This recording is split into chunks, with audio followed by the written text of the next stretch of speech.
Our approach with Plus Minds is that we mentor you to become the best. At the moment, I'm targeting from the senior high school level. Okay. I'll offer you mentorship so that when you come out well, we mentor you in the university as well. That's beautiful. Anybody who is interested in doing a master's program, when you reach out to us, we just ask you for what you want to do, your transcripts and your certificate. Okay. Then we target the universities where we think, mostly I'm focusing on UK universities at the moment because I'm there and you are familiar with the grounds. We help you with the application. If you cannot fill the application yourself, I have a dedicated team here in Ghana. So most students think that you need to get a scholarship with the admission. It's not always like that. Okay. You need to get an admission first, sometimes to get a scholarship. So when you get an admission letter, we sit down and we are filtering scholarships for you. We tell you, oh, you can apply for this one. There's an opportunity here. Yeah. For your service is free because everything that you are saying, it sounds so good to the ears. So Plus Minds, the main intention with Plus Minds is not profit making. This is GhPage TV, GhPage News. My name is Berima Kweku Asuwanti. You can call me Ken Asubi. And today I have a very beautiful conversation that I'm bringing to you. A very, very important conversation. A conversation that will help build your capacity as a young person here in Ghana and, of course, across Africa. I'm here with a young, important man, okay? I am going to introduce him to you. But before that, this man has a very humble beginning, right from Oti region, where he started school, and then getting the opportunity to go to the northern part of Ghana, where he went to the University for Development Studies. That is where he did his first and then second degree. And he also got the opportunity to travel outside the country to the United Kingdom, where he is now a researcher, a doctoral researcher. Help me welcome Mr. Oliver Tano to the studios of GhPage. You are welcome, sir. Thank you. I hope you are doing good. I'm fine. How long have you been in Ghana? I've been in Ghana for almost a week now. Oh, a week? Yeah, just a week. When last did you visit Ghana? Before I left, the last time was in September 2023. September 2023? Yes. Okay. So you came back after the elections? Yeah. You could have come before the elections, but you chose to come after the elections. Oh, I was in school at the time. Okay, so changing government and everything, how is it? Well, I think I'm not really particular about which government is on. Yes. What I'm interested in is the development of Ghana and the kind of agenda each of them has for the young people of this country. Yes. So hopefully the people of Ghana said they want a new government. Sure. They brought it. Let's hope that their expectations are met. Okay, so you've been here for a week, right? Yes. And so obviously you landed in Accra. Yeah. Where else have you been? From Accra, I spent a day in Accra. Then I went to the north because I had my wife and children in Wa. Oh, okay. How are they doing? They're fine. The family is doing well. They're fine. And now you are here in Kumasi. Yeah. And you'll be going back to Accra very soon. I'm going to Accra tomorrow. Oh. Yes, after. So I came here purposely to have this conversation with you. That's beautiful. That's I beautiful. watch you all the time. Yes. And I think you are doing a great job. Thank you very much. Thank you very much. You find yourself in academia, and we are going to have a lengthy discussion on that. As I said earlier to our viewers and our watchers, we want to build capacity of young people. We want to help them grow, help them broaden their horizon and their territories, of course. But then, before we even go into that conversation, how is your come up like? Where did you grow? How did your education start? I think you mentioned from the beginning that Yes. I had a very humble beginning. Yes. And the childhood wasn't. It was a tough journey. My whole academic life has been a very tough one. Okay. And that is the reason why I do some of the things that I do. Sure. Because I know there are other people going through the kind of things I've gone through. The way I was born itself was a challenge. The way you were born alone. My mom had me when she was 18 years old. Oh. And then I think my dad was 25 at the time. Okay. And it wasn't like they planned to have a child. It was just, boyfriend-girlfriend relationship. And then she became pregnant. So the pregnancy itself wasn't something that... so you weren't planned? My dad wanted her to keep. Charlie, Oliver wasn't planned though. Hey. I remember, because my mom said she was the best student in her class. Okay. And her teachers also wanted her to get rid of the pregnancy so she could further her education. Because of how intelligent she was. So that conversation about keep the child, don't keep the child was the beginning of my problem. They separated. Mm-hmm. And then when my mom gave birth to me, it took me 13 years to meet my dad for the first time. Really? Yeah, I met my dad. I think I was in JHS 1. So I was born somewhere in 1988. I saw my dad somewhere 2002, 2003. Interesting. And those years between the time I was born and the time I saw my dad, that was where I developed a lot of resilience. Because as early as class 3, I used to work on people's farms to pay my fees. As young as you were at that time? As young as I was. We farm cassava a lot. In the Nkwanta South district of the Oti region, there's a village called Abroanko. Okay. And that's where my mom comes from. And that's where I actually started my primary education. Abroanko? Yes. Abroanko. You wake up in the morning, you go to farm before you come and bath and go to school. Okay. At some point, I was staying with my auntie in their village. You walk 15 kilometers to school and 15 kilometers back. There was no electricity in the village at the time. So you have to get a lamp, you put kerosene in. I used to sell kerosene in the village as well. Oh. And when there is no kerosene, you have to improvise. Yes. You will gather firewood, then we set fire, and then we sit around and do our homework. Interesting. So if you are not fast and the fire quenches, that is it for you. That's the end for you. Most of the time, we'll go to school Monday to Thursday. Friday, we are going to school farm or teacher's farm. Yes. And then, but I think all along that, I was learning a lot. Because my grandparents themselves were just farmers, not commercial farming, but just farming for subsistence. So I'll cultivate my own cassava, process gari, sell them, buy my school uniform and my bags and stuff like that. At that age? At that age, I was around 10 years. Then when mango season comes, I'm doing mango business. I'm harvesting mango, I'm selling. Then, dawa dawa? Yes. I used to also process. We had a lot of dawa dawa trees in our area. Okay. And we didn't eat dawa dawa that much. But my mom had women from Boku who come from the north and come and buy. So you go and harvest it. You put it in a basket, take it to the stream, you soak it so that it begins to become soft. Then you can wash the seed out of it, then you dry. And then when it's dried, you come and buy. You measure it in bowls for them, and then they will buy. When the dry season comes, that's when bushfires start. Then we go hunting. We go hunting for grass cutters. With your rats, dogs and then you sell. It was a kind of interesting childhood. Yes. When I have a lot of, sometimes I see a lot of marks on my legs, and I remember each of them because it's all either those from episodes, yes, a cutlass or from a hoe from the farm. Yeah. So that's what the childhood was like. This is very interesting because. And what was the name of the community again? Abroanko. Abroanko is in Nkwanta South district. So a community like Abroanko, obviously almost every person around is into farming. Yes. And no one is even into the field of academia. No. You are not seeing any big man in government from that side.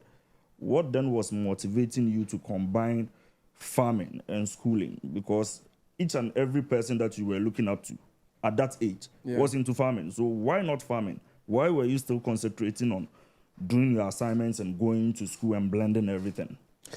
In the village, we had so even whilst I was in the village in these challenges, I was always emerging either first or second in my class. Oh. All the time. Okay. And I remember when I was even in class 1, they used to come and take me to class 3. To go and help some of the class 3 students who could not count 1, 2, 3 up to 100. The teacher will count for me. I'll go and count, and then they'll give me cane and I'll cane them. Oh, you lashed them? Yes, they'll bring their palm and then I'll cane them. And around that time, there's this NGO called World Vision. Yes. World Vision kind of played a role in our educational journey. Okay. They were providing us uniforms, they were providing us books at certain stages, even soap. Sometimes you come and give us soap. So I realized that some people somewhere, and then we had pals. I had a family called the Scott family. They were in the US. Okay. They used to write to me. I also used to write to them. So you were more or less like their adopted. Yes. Okay. Son And here. anytime they write to me, their children who were of my age, one of them was Emily Scott. Whenever she writes to me, she will always say, I should take my education seriously because one day you'll be a star. Oh. And I think last week I saw one of those letters. I've been keeping. You've been keeping them. One of them. And that was the motivation. And when people are kind of pushing for you to succeed, you yourself you don't have any reason to fail. But when I got to know that my mom was like the best student. Yes. And she had to drop out of school. Because I think she was in middle school. She had to drop out of school because of me. That was the motivation because I want to make her proud. Wow. So if she dropped out and I also don't go anywhere with my education, we both lost it. So you are done with your junior secondary school education, and then you have to go to, obviously, senior secondary school. Yeah. Where did you pursue your secondary school education? Okay. So this is where the second part of my story begins. when I left my mom, yes, I think at some point, my dad, I had two aunties who realized that the way teachers used to talk about me, like we'll come from the district, we'll come from the village to district capital for quizzes and things, and we'll come and beat them and go back to the village. So my aunties became very interested in my education. They felt that being in the village, no electricity and all that, I'll not be able to have some good education. My dad was a teacher in another district close to Nkwanta South, which is the KJB district. But I realized that because of what had transpired between him and my mom, it was becoming difficult for him to come for me. Okay. But he wanted me to stay with him so he can take care of me. So my aunties made the move to come for me. And then initially my mom didn't want to agree. But I had to I was 13 years old, but I could speak to her like an adult. Yes. I had a conversation with her.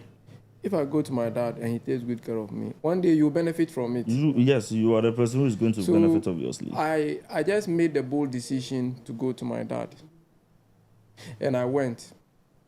And then when I went, I had some fears because you know this thing about staying with a stepmother. Yes. People have negative conversations about it. And in fact, I've seen videos of stepmothers maltreating children and things. Sure. But then I would say one of the reasons why I could stay with my dad is a disciplinarian. I couldn't have stayed with him if not for my stepmother. Okay. Oh. And till date, if not for this interview, there are people even at KJB who wouldn't know that she's not my biological mother. Really? She's from Asante Mampom. There's a community called Mampom, Biposo. Biposo, yes, Biposo. That's where my stepmother is from. Wow. And I had two brothers. She had two sons. And then I went. But even when I wasn't there, she made them understand that you have a senior brother somewhere. Yes. So the JHS, it wasn't. I attended the government school called Central EPJHS. Okay. And there too. Was it a mission school? No, okay. It belonged to the EP Church. Oh, okay. But then it's like they've given it to GES. All right. And my dad had a small boutique. He was a teacher, but he liked business a lot. He also had a small boutique.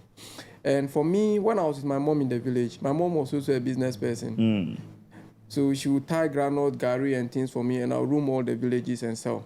Okay. When I like to carry things on my head and sell.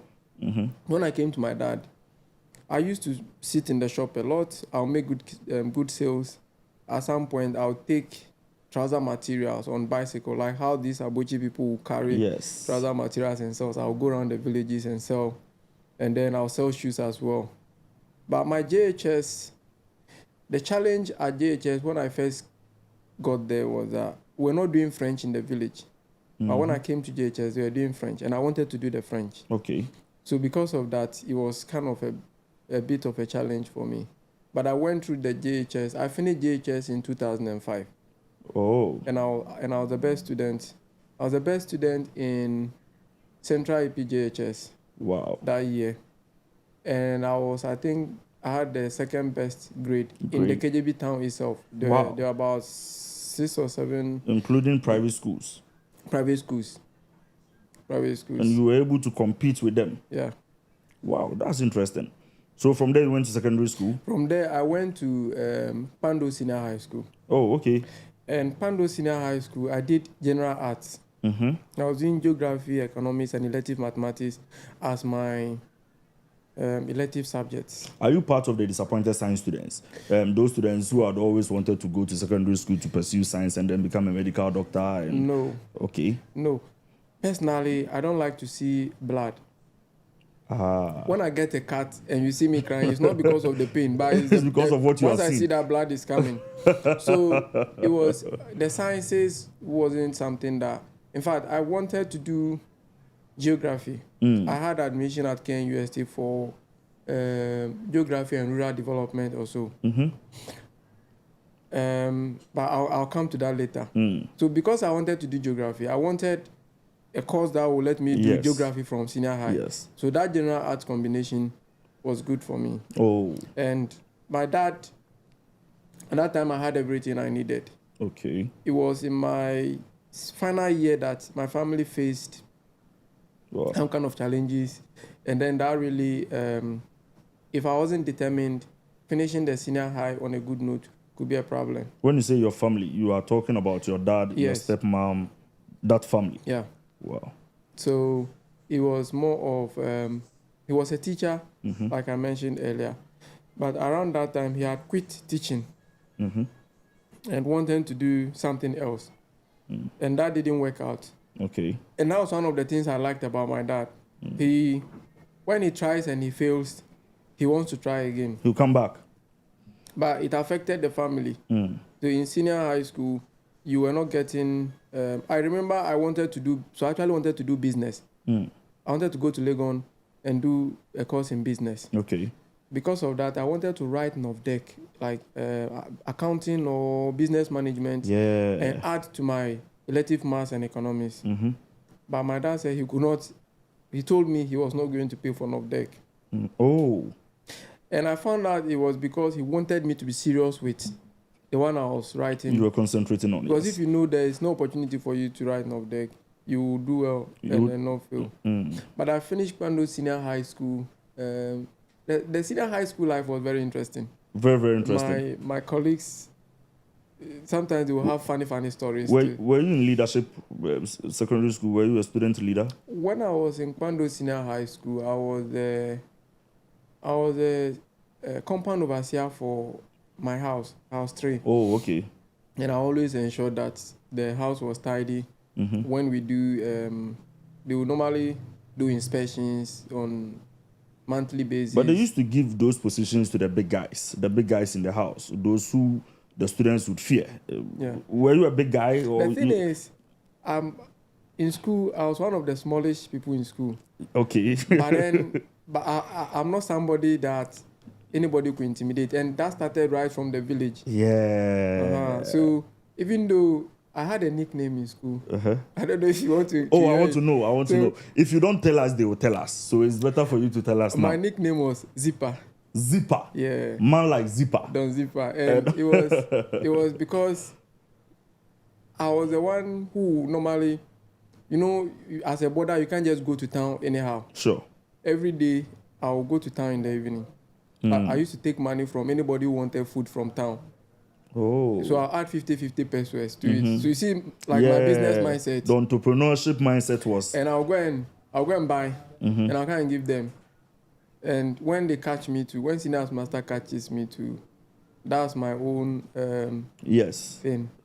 And it was one of those things that I always wanted to be in leadership position. And I think we did well. I finished Pando Senior High School in 2008.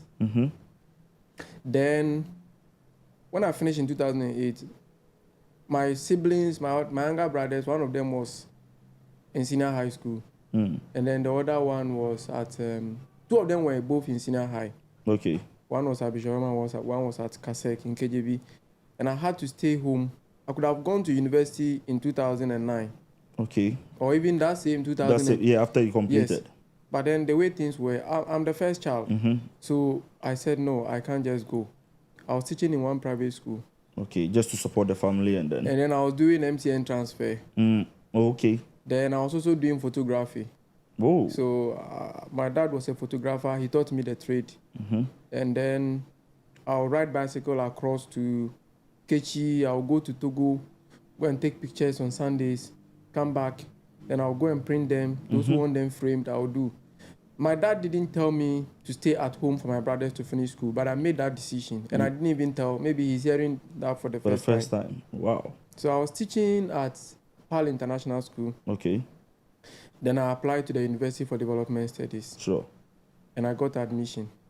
Those days, you don't even get your admission letter online. They have to post it. Yes, they will have to post it, yes. The admission letter came 2 weeks to reopening. No, 2 weeks to the deadline for the payment of the fees.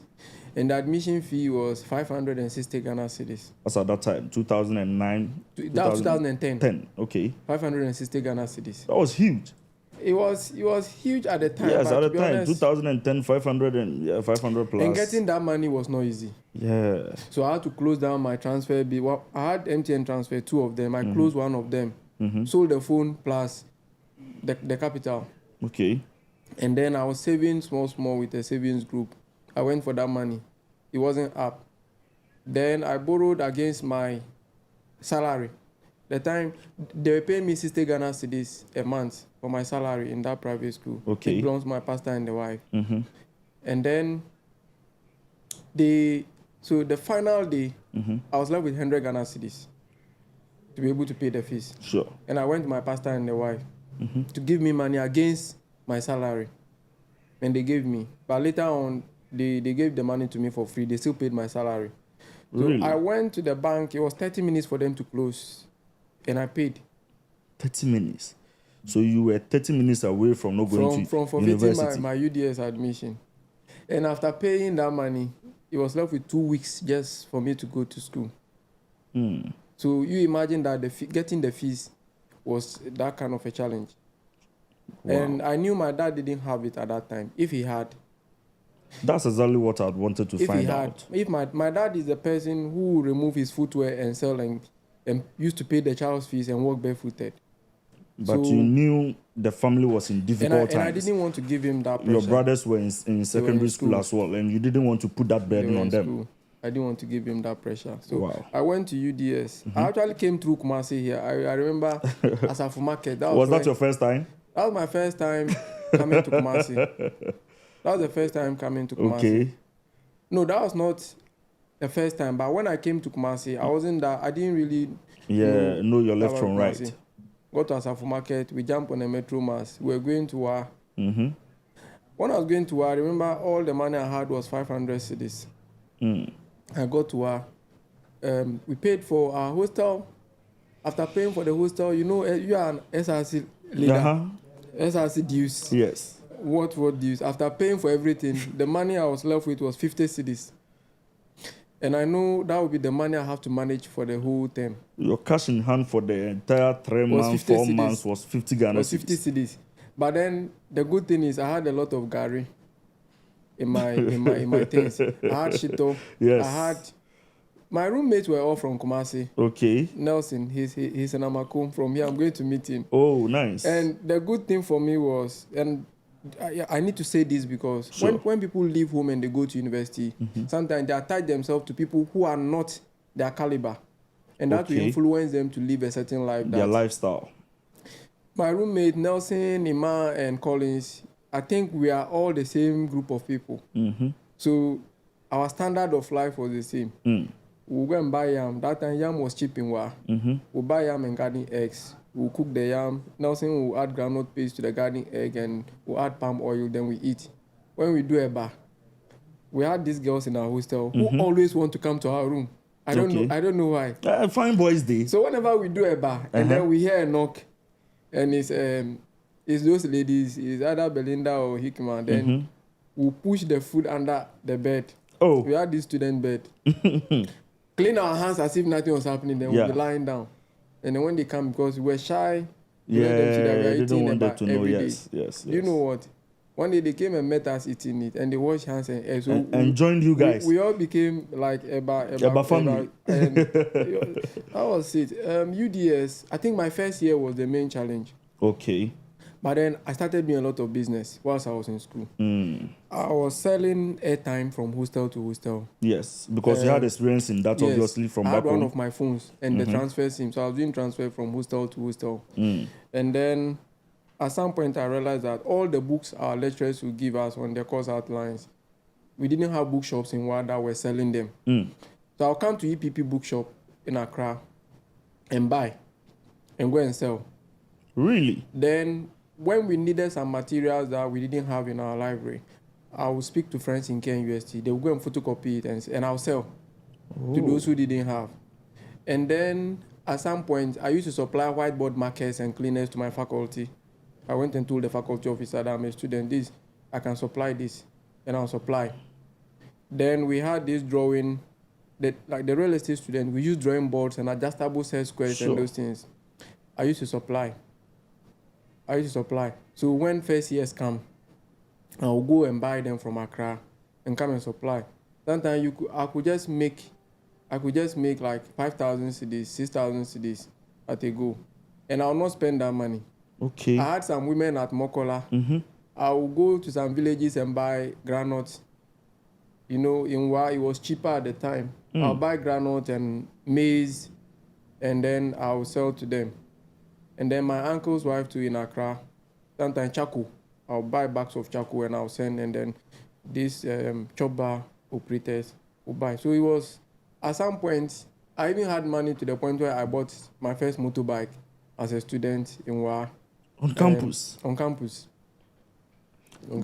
This is mind-blowing because the adaptation, just as you said, was a bit difficult for you in your first year. Yeah. But once you adapted, you identified the problem around the place that you are in terms of the campus, what you guys needed to facilitate your studies, your education, and everything, and then you capitalized on that. Yeah. And that was a smart move. I also used to sell goats. That's the other interesting thing. And, so that time goats were not expensive in Wa. 50 cedis, you could buy a full goat.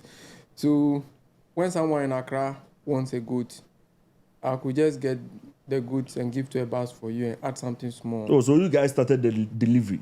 Yes. Delivery thing, and you people started it. Oh, that's good. But how are you balancing the entrepreneurship skills and everything with your studies? How are you doing it? My first year, the financial challenges affected me. Okay. The financial challenges affected me in my first year. But then I picked up from there. In fact, in 2014, I graduated as the best student in my department. Oh, nice. We were 128 students in that class. I graduated as the best student, and then the Ghana Institution of Surveyors awarded me with the Surveyor Samuel Ofori First Academic Award for academic excellence in real estate and land management. So you did your first degree in real estate? In real estate. That's beautiful. And then I was a teaching and research assistant. Okay. For the 2014-2015. That is when after you were my done? National service. Okay. I was a teaching and research assistant in the university. And that is where my first disappointment also came in, which I know a lot of students, you just finish your first degree, you want to do masters. Sure. But I know that even the first degree was a challenge financially. Yeah. And I wanted to do my masters abroad. Okay. But I didn't know how. How to go about it. So when I finished my national service as a teaching assistant, I left WA and I came to KJB, and I was doing voluntary work at the district assembly. Okay. As an administrative staff at the office of the small scale business unit that they had. Okay. Then that's one of the things. Sometimes don't only focus on money. Focus on acquiring. As for the money, you will spend and it will finish. Yeah. But the skill you acquire will be there. And it's the skills that will make the money. Exactly. I was working there, they weren't paying me. But my late Madam Evelyn, she was always sorting me out. Wow. And that kept me, because my dad had a house there. I'm not paying rent or anything. Yes. And So I had admission from the University of Reading for an MSc in real estate program. That is okay. So, who introduced you to the University of Reading? Nobody. You At just that did your time, research I didn't even have a good laptop at the time. I went to an internet cafe and I was just searching for the universities that offer masters in real estate.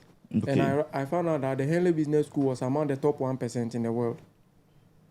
So I said I want to go to this university. I didn't even know where that was. So I applied. I got the admission. That time the admission fee was £19,000. £19,000 in 2016. 2016. Well, it's a grade A university when it comes to real estate and planning. Sure. Education. So I didn't know how I'm going to get that money. I had to defer.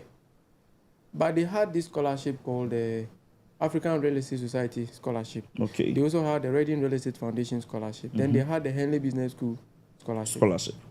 In the first year, when I wrote my application for the scholarship, I was only focused on the fact that I was the best student. And that is one of the mistakes that students make. I was the best student. I had the best grades. Yes. It's not every scholarship that is looking for the best students. And the scholarship also wanted to see something else because every university across the world produces best students. Exactly. So what makes you stand out? Special, yes.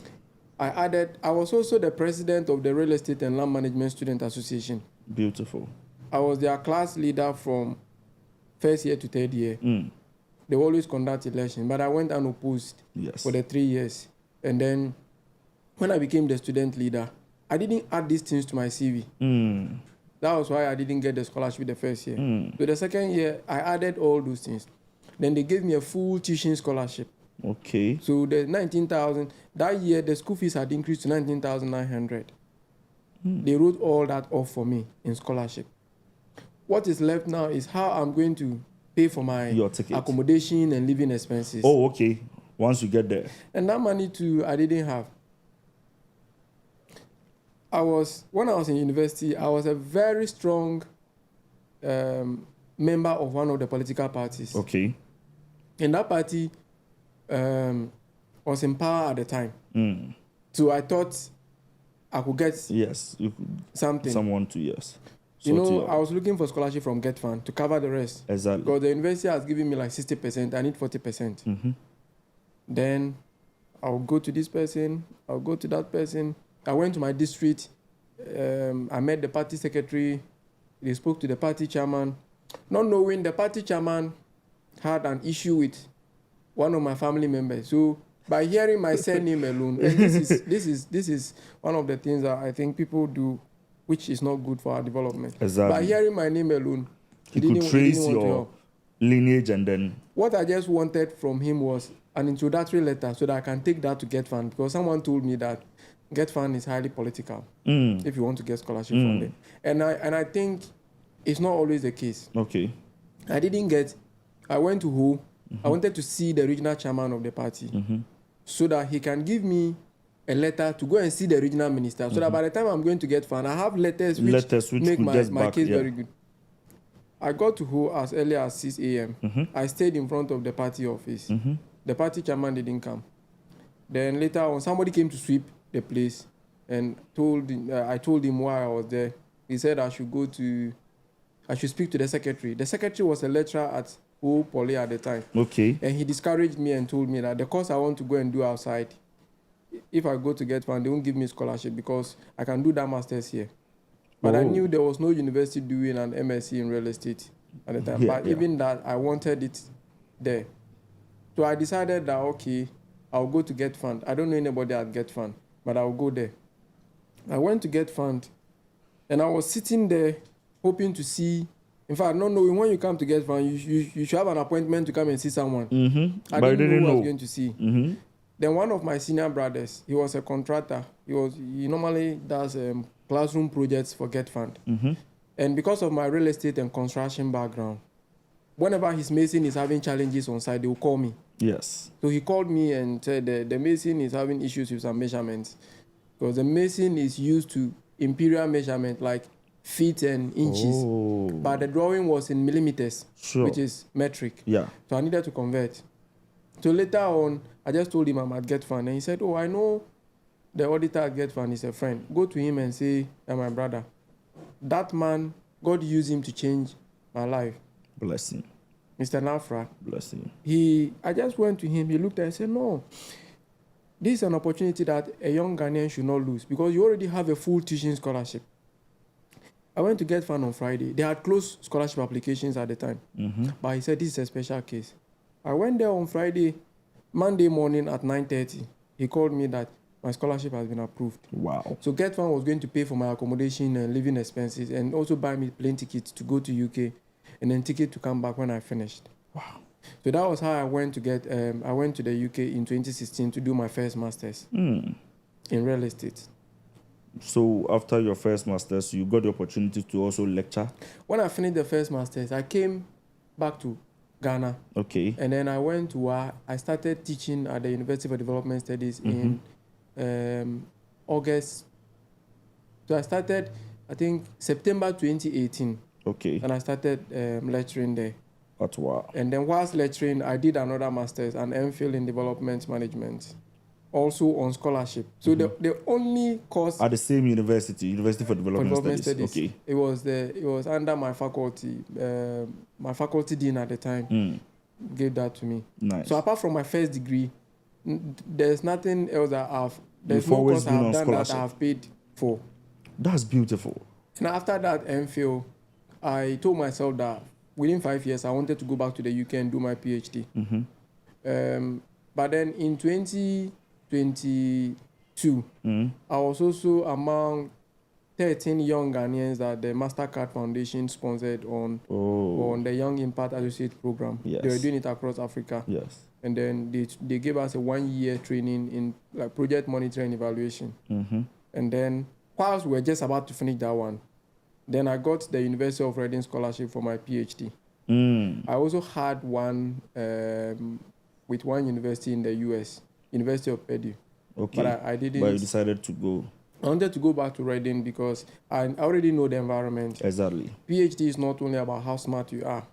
Your supervisors can make a difference. Okay. So because I already know my supervisor, he's even come to Ghana. We've met before. Oh, nice. When I was there, we had a very good rapport, and he kind of understood my research more. I went in September 2023 to go and start the PhD, and that's what I'm on currently. And how has it been so far?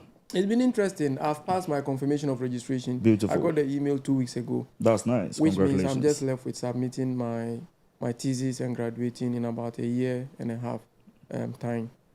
But I had gone to the UK with about 5-6 years of lecturing experience. Yes. When I got there, I think I also started lecturing. Currently, I go to Kingston University as an hourly paid lecturer. Okay. I teach on both their undergraduate and postgraduate modules. I'm actually the module leader for their property valuation module at Kingston University. I also double as an associate lecturer at Kingston University of Reading. That's beautiful. Sometimes. That's beautiful. But I do my own private consultancy as well. Yes. In real estate, research and all. That is plus minds, right? Yeah. Okay, so that young man from Oti region Yes. to University for Development Studies, Yeah. then to Reading, Yeah. back to Ghana, back to Reading. Now he lectures at the Kingston University. Kingston University. He is a doctoral researcher at Reading University, the Business School of Henley Business School. Henley Business School. If you reflect on everything that is going on in your life, how far do you think you have come? Well, I think maybe life has just started because I still have other ambitions. Okay. Not about myself, because when I reflect on all these things, where I started and where I've gotten to, I feel like there are more people in the villages and communities like me. Yes. For me, mine was that I had that determination from my childhood as an early stage. Yes. But there may be someone, the person just needs a push. Okay. And that is why I started Plus Minds. Yes, that is your consultancy firm. Yes. So if a young person is watching us, that person also wants to pursue an education outside the country, regardless of where the person finds him or herself, can your consultancy firm help the person to get to that level that the person wants to get to? I've been even before I registered it as a consultancy. I've been doing that. Oh, Currently, I can talk of 3 people who through me have also gone to Reading University to do the same real estate masters. 2 of them were teaching assistants in my department in WA. They are currently there. Okay. They are currently there. They've finished. They've got jobs and Wow. they are working. I'm very interested in education. Even at the University for Development Studies, almost every year there's a student who graduates from the university because of me, from the time that I was there. That's beautiful. I currently have one who is in 3rd year. Okay. One of my graduates that I've supported recently got a job with an NGO in Tamale, and I'm very happy about it. How fulfilling is that for you as an individual? It is, because this was a girl who was going to drop out in 3rd year due to financial issues. And then, because I have a lot of following on social media, Yes. I reached out to friends on Facebook, and we contributed money, paid the fees, the hostel fees and all that, and we supported her. Apart from that, I know quite a number of students. As I came to Ghana, there's been applications. I had some of my applicants in Accra. They had interviews scheduled with some universities, and I came to support them to attend the interviews. So our approach with Plus Minds is that we mentor you. At Plus Minds. We mentor you to become the best. Okay. So at the moment, I'm targeting from the senior high school level. Okay. I'll offer you mentorship so that when you come out well, we mentor you in the university as well. That's beautiful. When you graduate, so anybody who is interested in doing a master's program, when you reach out to us, we just ask you for what you want to do, your transcripts and your certificate. Okay. Then we target the universities where we think, mostly I'm focusing on UK universities at the moment because I'm there and you are familiar with the grounds. We help you with the application. If you cannot fill the application yourself, I have a dedicated team here in Ghana. I have 2 of them also in Kumasi. Beautiful. And I have 2 in Accra. Beautiful. They'll help you fill the application. Yes. And then when the admission comes, so most students think that you need to get a scholarship with the admission. It's not always like that. Okay. You need to get an admission first sometimes to get a scholarship. So when you get an admission letter, we sit down and we are filtering scholarships for you. We tell you, you can apply for this one. There's an opportunity here. Yes, there's an opportunity. So when you do your application, I want to read it first. Because I've had series of scholarships. Yes. But the first one I failed, I didn't get. Exactly. So I self-taught I taught myself how to write good motivational statement or statement of purpose. And that is how come I'm able to help people find scholarships. I'm very much impressed and particularly interested in the part where you said you pick your students right from the secondary school level. And then you mentor them. You don't just go to the tertiary level. Yeah. You make sure that you go to the secondary school level, you mentor them, and then make sure they go to the tertiary stage, they do well, and whichever area they want to pursue their master's program, you help them to go. How challenging has it been so far? So for the secondary schools, most of the time, it hasn't been like a lot of schools. I had friends who are teachers in some of the schools, and I'll say, if you see a very brilliant but needy student, please give them to me. So that is how you select your candidates? Some of them, I buy their books and things, I don't even know them. Okay. But for anybody can be a scholar with, I don't call them candidates, I call them my scholars. Anybody can be a Plus Mind scholar. So if you are out of university, you want to do a master's, just reach out. We'll help you find the best masters for you. We help you put a very competitive application. Fantastic. So if your CV needs rewording, we help you. Okay. Next year, I'm planning to organize what we call the Plus Conference in some of the universities. Wow. I'm trying to do one in Accra, one in the north. Of course, University for Business Integrated Development Studies, where I'm a lecturer in WA. I'm looking forward to do the Maiden Conference there. That's beautiful. And probably I'll do one also in UDS. So you are giving back to the society. Then we'll take it to the secondary school levels. Fantastic. These conferences are about, I've observed that a lot of Ghanaian students graduate. They don't even have a CV. Yes. They don't even know how to do a CV. Sure. I want to bring career advisors from the UK, whether in person or online, Virtual, yeah. teach them how to do to do their CVs very well. And I also be getting some universities to talk to them what they are looking out for in your applications. And I'm very confident that Kingston University and University of Reading will be universities that I could start with. That's beautiful. Are your services free? Because everything that you are saying, it sounds so good to the ears. But what are the charges? So Plus Minds, the main intention with Plus Minds is not profit making. Okay. But Plus Mind is not an NGO. All right. Because I have people that I employ who work and I pay them. Okay. So mostly when you come in, if you can do your application yourself, that's fine. You can do that. But if you can't do it and somebody else has to help you with the application, sometimes you have to give them like some 300 CDs or 500 CDs for data bundle to be able to do all of this. But I encourage them, you write things on your own and we help you edit them and make them better. But we also have a charity organization attached to Plus Minds, which is the Hamakop Ghana Foundation. Hamakop? Yes. Okay.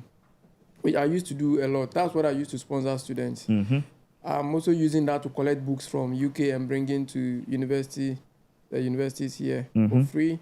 Currently, I'm doing a project in my village, renovating their clinic because school children used to walk long distance to go. I'm done with it. We've sorted the roof and everything. When I leave here and I go to Accra, I'm going to buy paint. Wow. And I'm sending painters to go and paint so it. these are some of the charity-related activities that you guys are involved in. Yeah. Big ups. This is so good. I mean, you are doing so well for yourself, and I'm very, very much impressed with everything that is going on with you. So the services are, I mean, it's more of like, so what sets us apart from the other agencies is that the other agencies, they'll charge you money, and sometimes I feel like it's not supposed to be the case. Okay. Because me, myself, I remember this agency that wanted to apply for a course for me in Cyprus. And they took money from me, 1,400 Ghana cedis that time, and I didn't see anything. Oh. Some of them will apply for scholarships for you. And they will take, they will make it look as if they are giving you the scholarship. But the scholarship is from somebody. Okay. So everything is very transparent. We help you to apply. The only thing that we take our pride in is to say that today you are a master's degree holder because of us. Wow. Because myself, I couldn't have been here looking at all the challenges that I went through. So you've taken all the challenges that you've gone through into consideration, and then you want to help people. I want to help. Yes. Get their second degree. And I want think to create duplicates of me, or even better than me. That is great. That is great. that is very, very fantastic. There is something that you say at Plus Minds that I quickly want to get your thoughts of before we wrap up. At Plus Minds, you say that you transform educational strategies into real-world success. What do you mean by that? So when I say we transform educational strategies into real-world success, is that, it's one thing having a plan. Okay. It's a different thing executing that plan. Sure. So that's why I said we mentor you right from. It's like we when you plant, you water for it to grow and bear fruit. Yes. The educational system is more of a truncated one in Ghana here. There's most of the time I think there's no plan. Yes. So when we pick you, you are like a project until we complete with you and you are somewhere.